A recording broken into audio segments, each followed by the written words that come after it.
Everyone, welcome to my channel. तो हाजिर हूँ मैं एक बार फिर आपके सामने एक नई कहानी के साथ। ये कहानी है सब्र और संतोष के बारे में। हमें अपने जीवन में जितने भी खुशियाँ और सुख मिल जाएं, हम हमेशा और ज़्यादा के पीछे भागते रहते हैं। ऐसा करने से ये दौड़ कभी ख़त्म नहीं होगी, बल्कि अगर हमारे पास जो है हम उसमें अगर सब्र और संतोष ढूंढ लें तो हम हमेशा खुश रह सकते हैं। तो आइए ये कहानी शुरू करते हैं। ये कहानी है एक राजा की, जो एक बड़े से राजमहल में रहता था। वो बहुत धनी था, उसके पास सब सुख सुविधाएं थी, लेकिन फिर भी वो खुश नहीं था। उसमें सब्र और संतोष नहीं था। वो हमेशा यही सोचता था कि नहीं, अभी कुछ कमी है। राजा समझ नहीं पा रहा था कि उसमें हमेशा ये असंतोष की भावना क्यों रहती है। वो खुश क्यों नहीं रहता। उसे हमेशा ऐसा क्यों लगता रहता है कि अभी कुछ कमी है। एक दिन राजा अपनी नींद से जल्दी उठ गया और अपने राजमहल में घूम रहा था।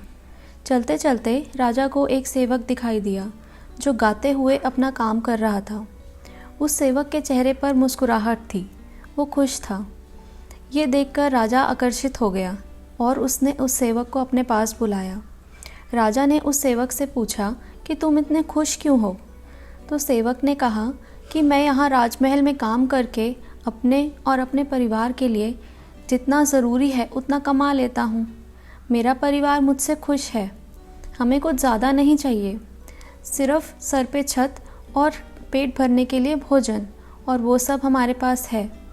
मेरा परिवार खुश है, इसलिए मैं भी खुश हूँ। राजा ने ये सब सुना और सेवक को वहाँ से भेज दिया।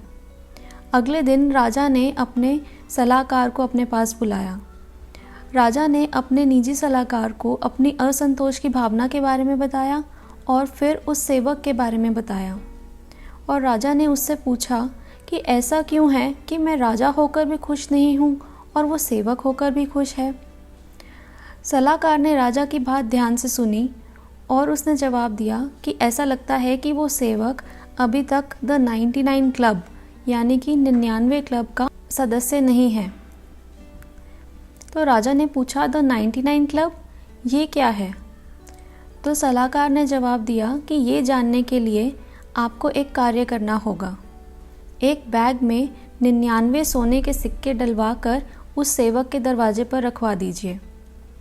राजा ने ऐसा ही किया। हालांकि राजा सोच रहा था कि 99 ही क्यों, 100 सिक्के डलवा देने चाहिए थे, लेकिन फिर भी क्योंकि सलाहकार ने 99 ही कहा था, इसलिए राजा ने उसी शाम को 99 सोने के सिक्के एक बैग में डलवाकर उस सेवक के दरवाजे पर रखवा दिए। जब सेवक ने दरवाजे पर पड़ा बैग देखा तो वो आश्चर्यचकित हो गया। वो बैग अपने घर के अंदर लाया और उसने वो बैग खोला। बैग में इतने सारे सोने के सिक्के देखकर वो खुशी से चिल्ला उठा। उसने अपनी पत्नी को वो सारे सिक्के दिखाए। अब वो दोनों मिलकर उन सिक्कों को गिनने लगे। जब उन दोनों ने सिक्के गिने तो 99 सिक्के थे। उन्हें ऐसा लगा कि शायद गिनने में कोई गलती हो गई है, तो उन्होंने फिर से गिना, लेकिन फिर भी 99 ही सिक्के थे। फिर से गिना, लेकिन इस बार भी गिनती 99 ही आई। तो अब वो सेवक सोचने लगा कि आखिर ये 100वां सिक्का कहाँ गया, क्योंकि कोई 99 सिक्के तो छोड़ेगा नहीं बैग में। उसने अपने पूरे घर में ढूंढा, आंगन में ढूंढा। काफ़ी देर ढूंढने के बाद जब 100वां सिक्का नहीं मिला तो सेवक सोचने लगा कि अब मुझे और ज़्यादा मेहनत करके एक सोने का सिक्का कमाना पड़ेगा ताकि ये 100 सिक्के पूरे हो जाएं।